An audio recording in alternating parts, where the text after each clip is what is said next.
Okay, so welcome back. Today we're going to talk a little bit about DNS. So by this point in the labs, you should have your virtual network built. So all three virtual machines connected to their neighbors. You should have also completed the routing lab sheet, which means that all of your three virtual machines and Prometheus itself, of course, should have access to the internet completely. Now we'll take it one step further and we will turn our Prometheus host into a DNS server. So what does a DNS server do? So basically humans understand names. Okay, we understand www.google.com or whatever. Computers, on the other hand, understand IP addresses. Publicly accessible IP addresses where the servers actually live or where they live behind a firewall or a DMZ zone and their services are forwarded onto those publicly available IP addresses. Now, there needs to be a system in place so that people don't have to remember IP addresses because that would be impossible and would make the internet very unusable. So that's where the DNS comes in, which is domain name service. Essentially, this service, when the internet first started out, used to be provided by a single file called the hosts file. So in the early days of the internet, when the number of computers available to the internet would be a few thousands or whatever, every few days people would update a public hosts file. They would upload it onto an FTP server, and everybody that wanted to be on the internet and have the latest websites available would have to go and get that hosts file. Of course, eventually this became impossible because we had way too many computers and way too many services available on the internet. So somebody had to come up with an idea of how to actually convert IP addresses to names so that people can remember. That's what the DNS service does. And what we will do today is we will create a server that tells the rest of the world where your computers are located. So if somebody knows that they need to get to vprometheus3.alonso.netlab.e.port.ac.uk, your DNS server will eventually be contacted and tell that somebody that, look, this is the IP address for this. So they can go on and contact that computer. Okay. Now there are a few things that we need to do in order to achieve this.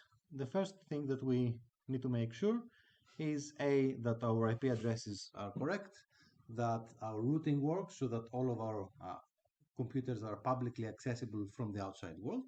Okay.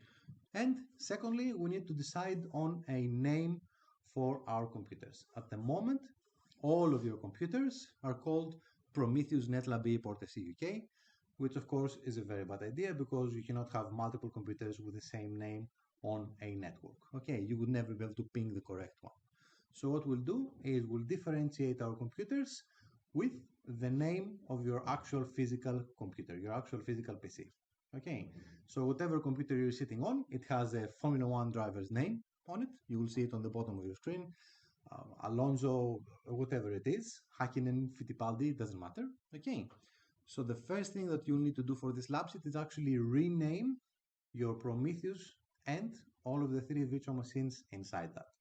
Okay, so you will need to go to your etc. host name file and you will need to add the name of your physical computer after the first part of your computer name. So computer names are generally split into prefixes and suffixes. The prefix is like the first name, like Prometheus, vPrometheus 0, vPrometheus 1, and so on. The suffixes are the surname, so NetLab port UK, which you will now turn into, let's say, for example, alonso.netlab port UK.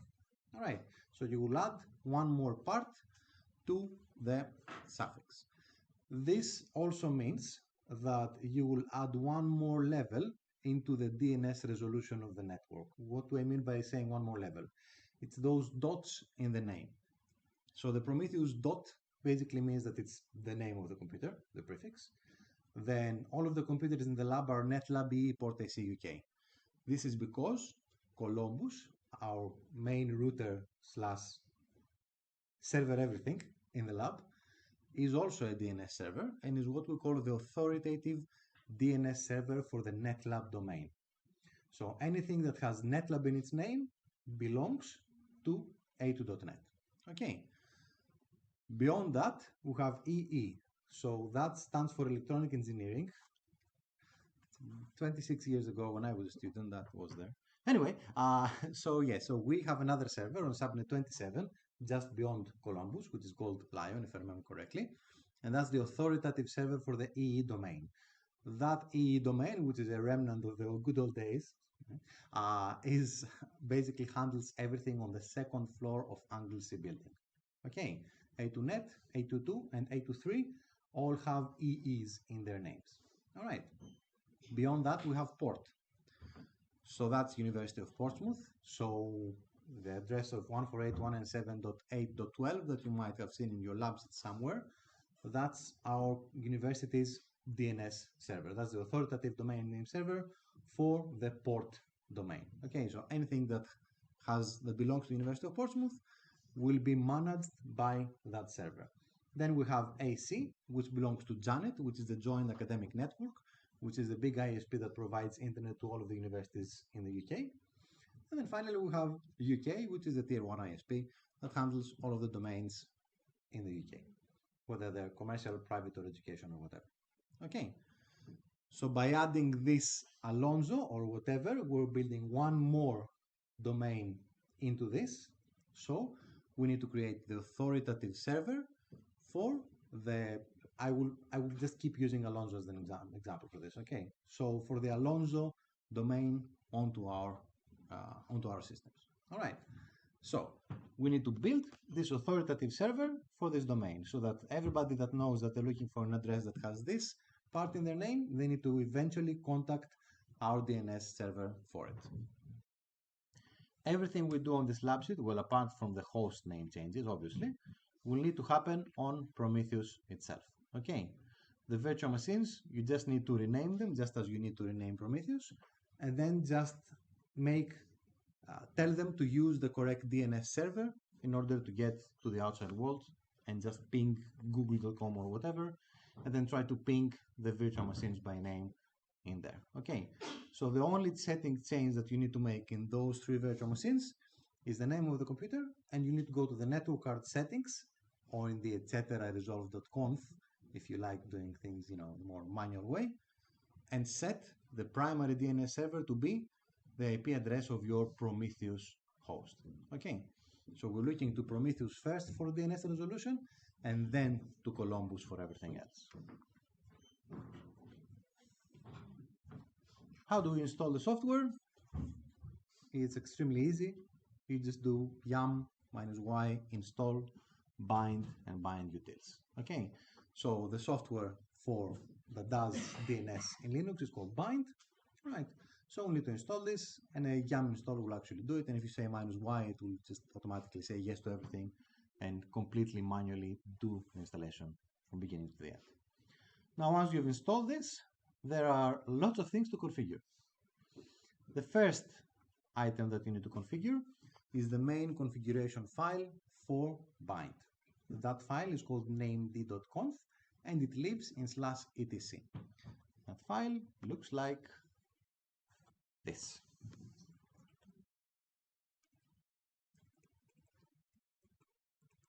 I knew I could make it bigger. All right, so we have our named.conf here. The first thing that you need to change is on this line, you need to tell the service where to actually run. All right, so the service will run on the computer where it's installed, 127.0.0.1, which is home for any computer, all right? And the actual IP address of your Prometheus. So I'm working on 28.50, so you will have whatever IP address after 50 belongs to your virtual machine. Okay, Prometheus, not the actual host, very important. Once you configure this, you then tell it where to actually serve requests from. So who is actually allowed to contact this DNS server. All right, in here we have localhost, so yes, you can contact yourself.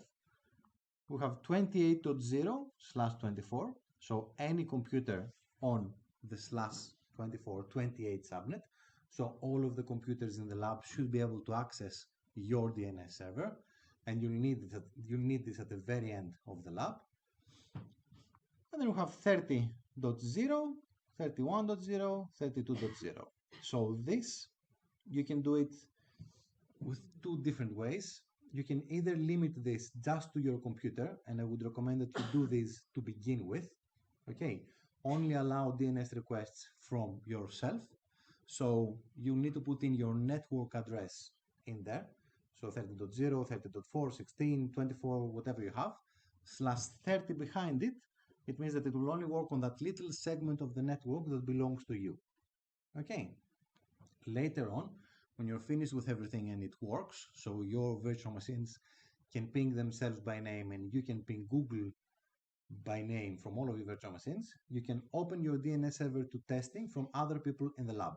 So you can actually set this 30 back here into 24, and that will allow anybody that's on subnet 30 or 31 or 32 to contact your DNS server. This means that at that point you'll have to team up with the person that's sitting on the computer next to you or somewhere else in the lab, a friend or whatever, and I want you to try to ping each other's virtual machines from other people's virtual machines. All right. So I want you to be able to ping from vprometheus2.alonso.netlab.uk to vprometheus1.hackinen.netlab.uk. Okay. This will be the absolute final test that your DNS server is actually working and everybody can contact everything in the network. So start with /30 in your network address and then change this. Remember to restart the service after you change this and set this to 24 for everybody to be able to use it. You don't really need much more information to change on this.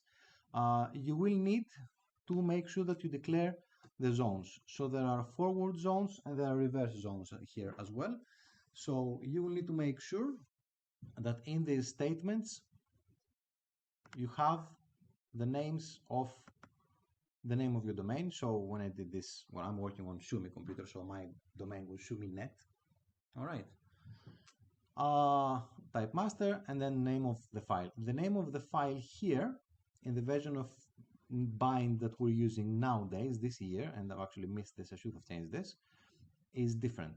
Okay, the name for this will be, well, it's the file. I'll show you in the lab.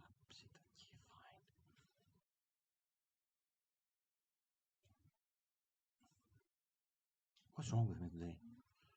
It will be this. Okay, so it will be your domain and it will have a DB in the end. All right, so you'll need that file because that file is essentially your sophisticated hosts file as a remnant from older times. All right, so in that hosts file, you will need to have the actual name to IP address convention. So this is the file where you declare all of the computers that belong into your network and the IP addresses that correspond to them. So anybody that tries to contact your DNS server will eventually read this file and say, oh yes, I know vshumi0.netlab.uk or whatever it's called, and it has this IP address, so use it. All right. So for this file, this file also, so there is a folder of example files on Moodle that you can download. The forward zones, the reverse zones, this file, and even the named.conf are there. Of course, the named.conf, I would recommend you don't download it from there. Use the one that is on the system itself. Okay. So you can get this example file, edit it. When you edit this, don't randomly delete and change stuff. Try to replace like for like. Okay, replace Shumi for Alonso, for Hakkinen, and so on. And in fact, the easiest thing to do is to do Control R, I think, if you're using gedit, and just replace the name. Okay, replace the IP addresses, make sure that it's all correct, save it, and close it. So once you have that in place, and once you have a forward declaration and reverse zone declarations for everything, you can then move on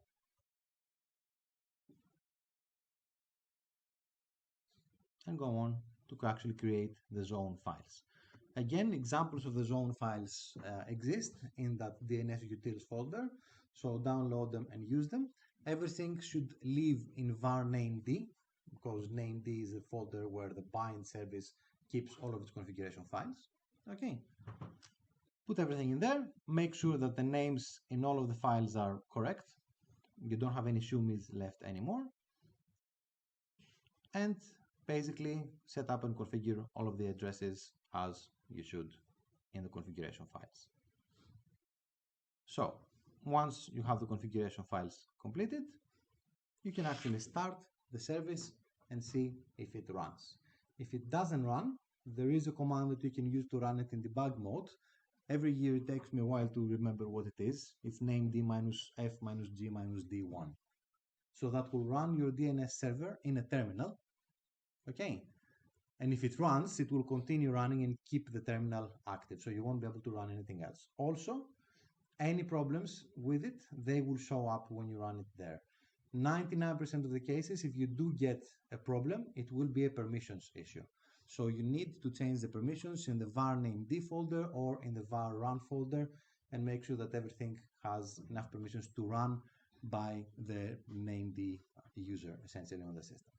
Once you sort out the permissions on that, then the service should just simply run and you should be able to test it. So it should run either in a terminal in debug mode or it should run as a service. You will also need to allow it through the firewall, so you can add port 53, which is the port where the DNS service actually runs. And then the first test that you can do is you can actually dig your domain name.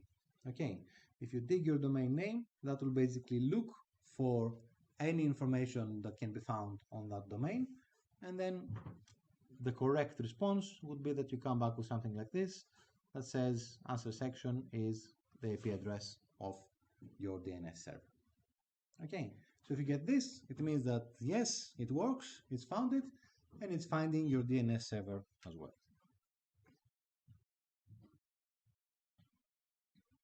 Once that's done, then you need to make sure that you can try and contact your DNS server from all of the other computers in your network. So remember, it's very important that you configure all of your virtual machines to look at your DNS server first and then look for Columbus. So in the etc.resolve.conf, where it says name server 148.197.28.251, you should have the second line, move that 251 to the second line, and then put your 28.50 something or whatever IP address as the first line in that file. Okay. If you add your server as the second line, it means that Columbus will be contacted first. It will come back and say, oh, I don't know this, and it will be game over. All right. So the hierarchy of the name servers must be preserved. So you need to ask your DNS server first, and then ask for anything else. That's the reason why when you're configuring all of your virtual machines and all of your computers, I don't just tell you to use 8.8.8.8 as the DNS server in the settings. Lots of students do that.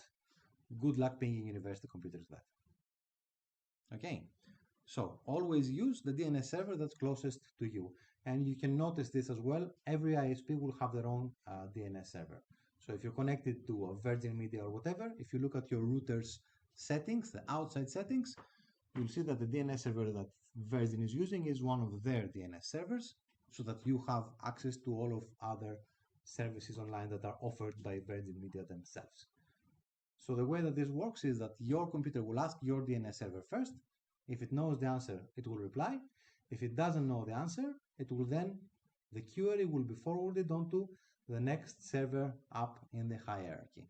Whether you declare it or not, and you will need to declare it here because you are configuring the server, that next DNS server will be Columbus. And then that next DNS server from that will be Lion, the next one will be the one from the university, and so on and so forth. Okay, so this way, you will be able to basically ping all of the virtual machines in your network, because now you immediately know the IP address to name convention, translation basically, that is used for your virtual machines. Once you can do this, you can then try to ping your neighbors' virtual machines. Tell them first, ask them if they've done it or not, okay, obviously, and then try to ping somebody else's computer's virtual machines and see if that actually works. The best way to actually test this would be first to tell them to tell you the IP address of their computers. All right, ping by IP address, see that it works. And you can actually do this from the very beginning before you even set up DNS, obviously. So that's a good test to see if everybody's routing is working correctly. And then once that works, ask them to ping by name and see if that comes back as the same IP address. So when you try to ping something by name, the first line that comes back is, oh yes, I found this name and the IP address for it is this one. And that's it. Okay. So theoretically, it's not too complicated to set up. All right, you just have to be quite careful with how you do everything, basically. All right. So first of all, make sure that you rename all of your computers. Second of all, make sure that you tell all of your computers to use yourself as the DNS server, and then Columbus. Then set up the service, configure the files, make sure you set up all of the IP addresses and computer names in there. Really, it's a matter of putting files into correct places and then changing names and IP addresses inside those files and running the thing. And it should be pretty straightforward. Okay.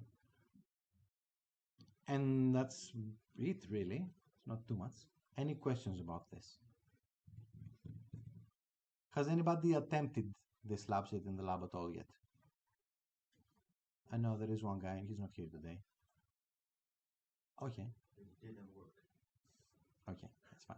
So where did you get stuck? Running the service in the end? Yeah, at the end.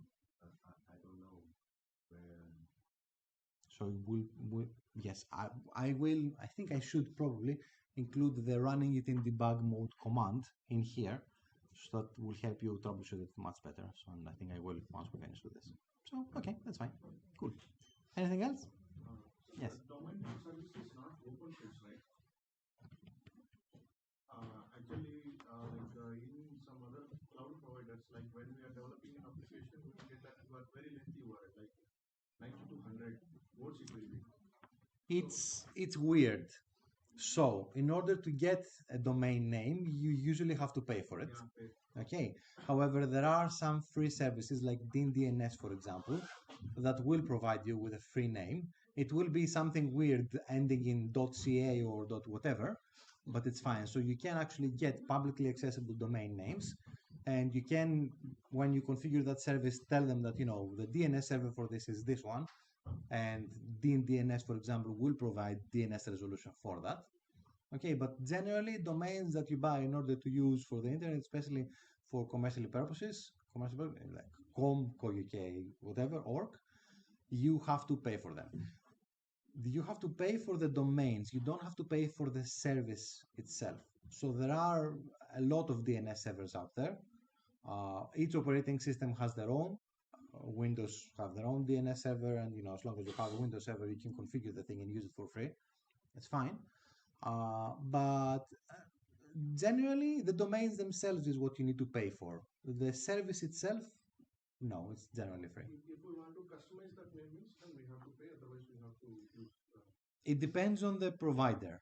So we can pretty much do whatever we like because we are in Janet.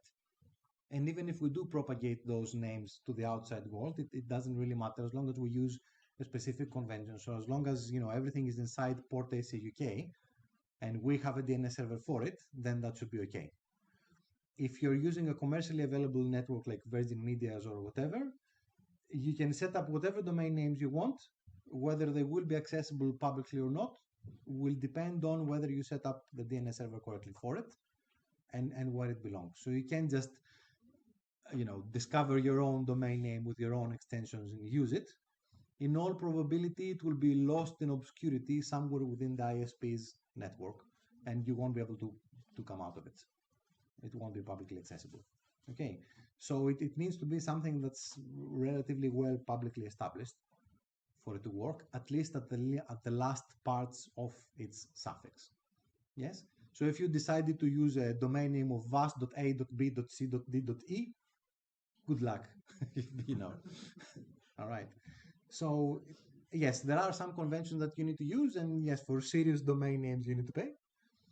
But as long as you set up the DNS service properly and it belongs to a proper domain, then you can have whatever you want inside there. All right. Anything else? Can you please open the forward file? The forward file. Yeah. Ooh, I need to find it then.